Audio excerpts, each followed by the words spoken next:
The way forward is for the Ruto regime to calm down, stop the arrogance of chest thumping, sit down and talk to the doctors. You cannot say there is no money, yet we see you splashing our money on luxury items. The tea alone taken at State House is enough to meet the doctors' demands. So let's get serious. We call out the Ruto regime for the callousness in handling or mishandling the doctors' strike, thereby causing untold suffering and loss of lives of citizens. At the heart of the strike is the plight of intern doctors who are being left to stay unposted and unemployed for over a year and in some extreme cases for 7 years. This is happening when our health facilities are seriously understaffed. In other words, we really need the services of the interns who have now not been posted. It's also happening when our health facilities are ill-equipped. It is unconscionable for the regime to continue splashing taxpayers' money on non-essential luxury items like motor vehicles, new pavilions in State House, fancy umbrellas, to name but a few. Of citizens do not matter to this regime, and that their priority is their own comfort and that of a select few. We condemn this in the strongest terms possible. As Kenyans, we deserve better. The fertilizer scandal is yet another demonstration of callousness of this regime, selling fake fertilizer and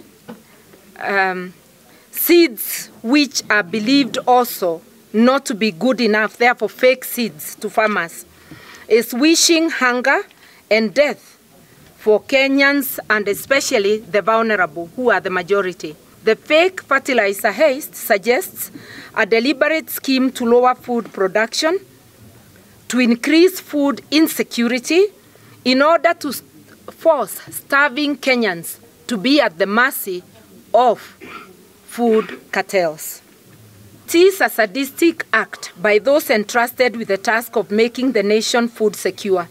This shows that this regime does not care about its citizens, and its aim is to send Kenya to its deathbed, as food security ought to be at the heart and as a priority for any government. Do we deserve this as Kenyans? That's the question we must ask ourselves. That thousands of families in the Dabibi farm within Naivasha can be dispossessed and face imminent eviction without a word from the regime is surprising, as it is sad. We are staring at the making of a humanitarian crisis of great proportions.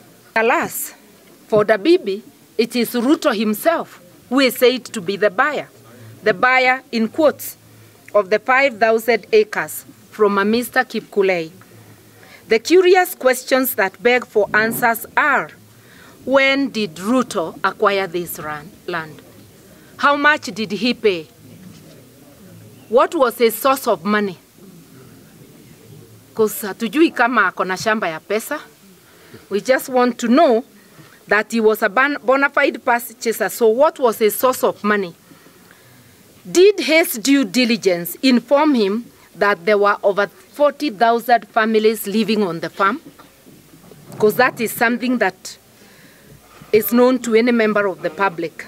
Any special reason that Dr. Ruto's ownership has only been revealed when he captured state power? Why not before? And now that he has state power, could he consider removing the GSU from the Dabibi while ownership issues are sorted out? Otherwise, it appears that there is high-handedness when the man sitting at the helm of the state is unleashing GSU on hapless citizens who are also waiving title deeds. He tells us he has title, but so do the people living in the Dabibi. How will it be arbitrated when he is using state power to drive these people away and to make them fear. The Dabibi issue, we are hot on the heels because these are Kenyans, these are Nakuru people that are being displaced. So we really welcome Her Excellency to take over the matter so that we arbitrate on that issue. About the cost of living, people are on their knees. That is the truth. And as Nakuru people, we are very, very unhappy. And we are calling out on this regime that we are not going to allow that one to happen. As has been well and ably articulated, we have the power to recall. We even don't think that the 5 years will come to an end. We really want to recall this government because it has oppressed the common mananchi. We are on the way in readiness for 2027 because in Kenya, we are not ready to play a second fiddle.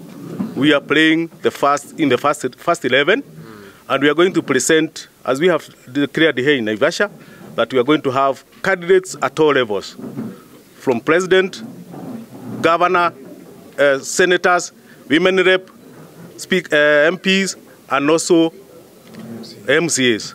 So be ready for us, other counties.